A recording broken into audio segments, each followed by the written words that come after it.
ನನಗೆ ಆಶ್ಚರ್ಯ ಮತ್ತು ಖುಷಿನೂ ಆಗ್ತಾಯಿದೆ. ಆವಾಗಿನ ಯಂಗರ್ ಜನ್ರೇಷನ್ ಈ ಚಿತ್ರವನ್ನು ತುಂಬ ಇಷ್ಟಪಟ್ಟರು.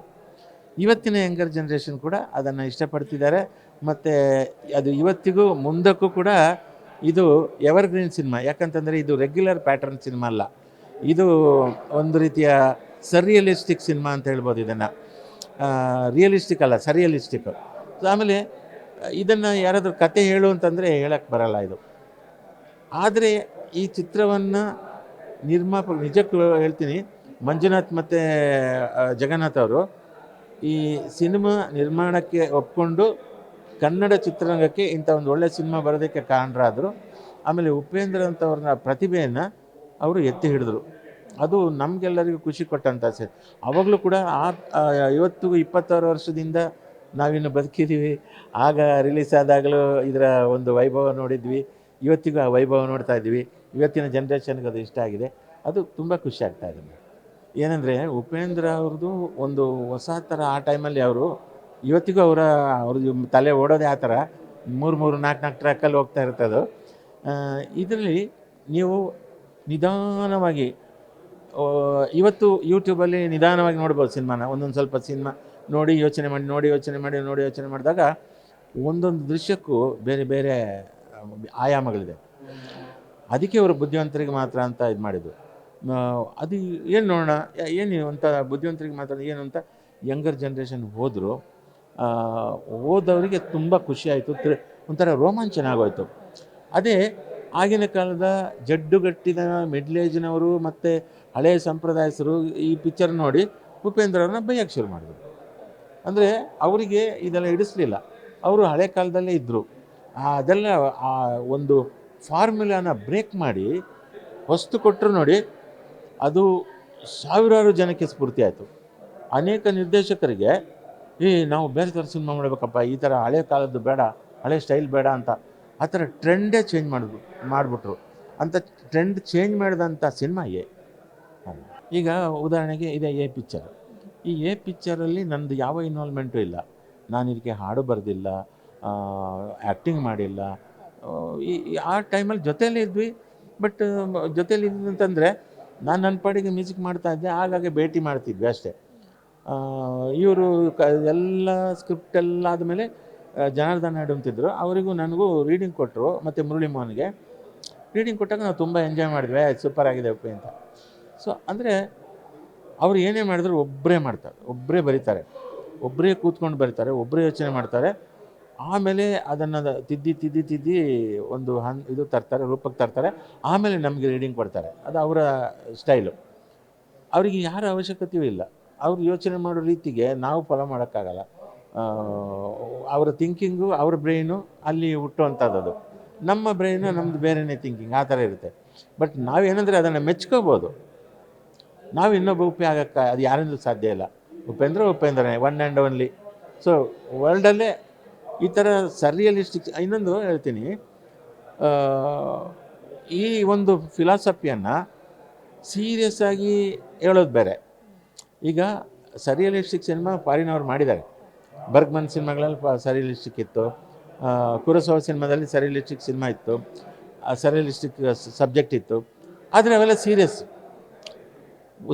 ಸಬ್ಜೆಕ್ಟನ್ನು ಕಾಮಿಕ್ ಆಗಿ ತಮಾಷೆಯಾಗಿ ಹೇಳೋದಿದೆಯಲ್ಲ, ಜನ ನಗೋ ಥರ. ಬಟ್ ಅದು ರಿಯಲಿಸ್ಟಿಕ್ ಅಲ್ಲ, ಸರ್ರಿಯಲಿಸ್ಟಿಕ್. ಅದು ಉಪೇಂದ್ರ ಅವರು ಒನ್ ಆ್ಯಂಡ್ ಓನ್ಲಿ, ವರ್ಲ್ಡಲ್ಲಿ ಒನ್ ಆ್ಯಂಡ್ ಓನ್ಲಿ ಉಪ್ಪಿ. ನೋಡಿ, ಈಗ ಜನ ಸ್ವಲ್ಪ ಇತ್ತೀಚೆಗೆ ಬರಗೆಟ್ಟೋಗಿದ್ರು. ಏನು ಬಾಯಿಗೆ ಹಾಕ್ಕೊಂಡ್ರು ಇದ್ದಂಗೆ ಅಂತ ಒಂದು ಪ್ರತಿ ಸಿನಿಮಾ ನೋಡಿದಾಗಲೂ ಅವರಿಗೆ ಕಹಿ ಅನುಭವ ಆಗ್ತಿತ್ತು. ಈ ಸಿನಿಮಾನೇ ಬೇಡಪ್ಪ, ಕನ್ನಡ ಸಿನಿಮಾನೇ ನೋಡೋದು ಬೇಡ ಅನ್ನೋ ಸ್ಥಿತಿಗೆ ಜನ ಬಂದಾಗ ಈ ಬಂತು ನೋಡಿ, ಅದ್ರ ಬಗ್ಗೆ ಕೇಳಿದ್ರಲ್ಲ, ಆ ಕೇಳಿದ್ರಿಂದ ಹೇಗಿದೆ ಅಂತ ನೋಡಿದಾಗ ಅವರಿಗೆ ಅಬ್ಬಾ ಇದು ಸಿನಿಮಾ ಅಂತ ಈಗಿನ ಜನ್ರೇಷನ್ಗೆ ಖುಷಿ ಕೊಟ್ಟಿದೆ. ಮತ್ತು ಹಾಗಾಗಿ ಅದು ಸಕ್ಸಸ್ ಆಗಿ ನಡೀತಾ ಇದೆ. ಅದು ಡಿಸ್ಕಸ್ ಏನು ಆಗಿಲ್ಲ. ಆದರೆ ಒಂದು ಹೇಳ್ತೀನಿ, ಉಪೇಂದ್ರ ಸಿನಿಮಾ ಮತ್ತೆ ರಿಲೀಸ್ ಮಾಡ್ಬೋದು. ಯಾಕಂದರೆ ಅದು ಎವರ್ಗ್ರೀನ್, ಅದಕ್ಕೆ ಕಾಲಾತೀತ ಸಿನಿಮಾ ಅನ್ಬೋದು. ಅದು ಈ ಪೀರಿಯಡಲ್ಲಿ ಮಾತ್ರ ಅಂತಲ್ಲ, ಮುಂದಿನ ಜನ್ರೇಷನ್ಗೂ ಅದು ಅದರಲ್ಲಿ ಬೇಕಾದಂತಹ ಇದಿದೆ, ಸಂದೇಶ ಇದೆ. ಅಲ್ಲ ಅದು ಇದೆಲ್ಲ ಅದು ಎಚ್ ಟು ಅದು ಎಚ್ ಟು ಅಂತಂದರೆ ಅದರಲ್ಲಿ ತಮಿಳ್ ಭಾಷೆಯವರು ಉಪ್ಪಿ ಏನು ಮಾಡಿದ್ರು ನೋಡಿ. ಉಪೇಂದ್ರ ಒಂದು ಸದುದ್ದೇಶದಿಂದ ಒಂದು ಸಿನಿಮಾ ಮಾಡೋಕ್ಕೆ ಹೊರಟಾಗ ಅಸೂಯೆ ಅನ್ನೋದು ಇದೆಯಲ್ಲ, ಮತ್ಸರ, ಅನೇಕರಿಗೆ ಉಪೇಂದ್ರನ ಬಗ್ಗೆ ಮತ್ಸರ ಇದೆ. ಇವನೇ ದೊಡ್ಡ ಟ್ಯಾಲೆಂಟ್, ಇವನು ಬುದ್ಧಿವಂತರಿಗೆ ಮಾತ್ರ ಹಿಂಗೆಲ್ಲ ಹಾಕ್ಕೊತಾನೆ ಇವನು, ಅದು ಮತ್ಸರ. ಅದು ಎಚ್ ಟು ದಲ್ಲಿ ಏನಾಯಿತು, ಅವರು ನೋಡಿ ಅವರ ಒಂದು ಮುಂದಾಲೋಚನೆ ಏನಂತಂದರೆ, ಕನ್ನಡ ಸಿನಿಮಾಕ್ಕೆ ಕನ್ನಡ ಪ್ರೇಕ್ಷಕರು ಮಾತ್ರ ಬರ್ತಾರೆ, ಬೇರೆ ಭಾಷೆಯವರು ಬರಲ್ಲ. ನಾವು ತಮಿಳು, ತೆಲುಗು, ಹಿಂದಿ ಎಲ್ಲ ನೋಡ್ತೀವಿ. ಅವರು ನಮ್ಮ ಸಿನಿಮಾ ಯಾಕೆ ನೋಡಬಾರ್ದು?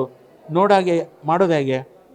ಅವ್ರ ಭಾಷೆನ ನಮ್ಮ ಸಿನಿಮಾದಲ್ಲಿ ಹಾಕಿದರೆ ಆವಾಗ ಅವ್ರು ಏನು ಮಾಡ್ತಾರೆ, ತಮಿಳಿಯನ್ಸು, ಕನ್ನಡ ಸಿನಿಮಾದಲ್ಲಿ ನಮ್ಮ ತಮಿಳ್ದು ಇದೆಯಂತೆ, ನಮಗೇನಾದ್ರು ತಮಿಳ್ನವ್ರಿಗೆ ಅವಮಾನ ಮಾಡಿದ್ರೆ ಕೊಚ್ಚಿ ಕತ್ತರಿಸಾಕ್ತೀವಿ, ನೋಡೋಣ ಸಿನಿಮಾ ಅಂತ ನೋಡೋಕ್ಕೆ ಬರ್ತಾರೆ.